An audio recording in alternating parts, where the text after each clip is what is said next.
Giovedì 28 settembre, San Venceslao Martire, è il 271esimo giorno dall'inizio dell'anno, ne mancano 94 al termine. Il sole sorge alle 7:04 e tramonta alle 18:58. La luna si leva alle 18:50 e tramonta alle 5:22.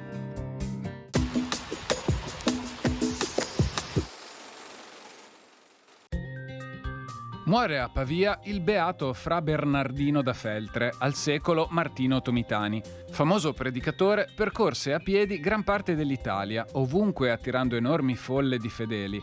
Suoi argomenti preferiti erano il culto dell'Eucarestia, la difesa dell'Immacolata Concezione, la vanità del lusso, l'amore verso i poveri e la diffusione dei terziari francescani. Il suo nome resta però maggiormente legato all'istituzione dei Monti di Pietà, dei quali fondò il primo a Mantova nel 1484.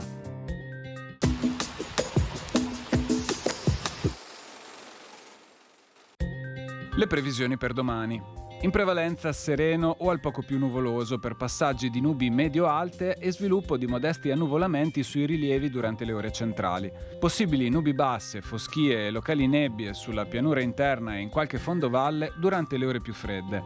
Temperature minime in aumento sulle zone montane senza notevoli variazioni in pianura. Massime stazionarie. Venti in quota deboli moderati dai quadranti settentrionali.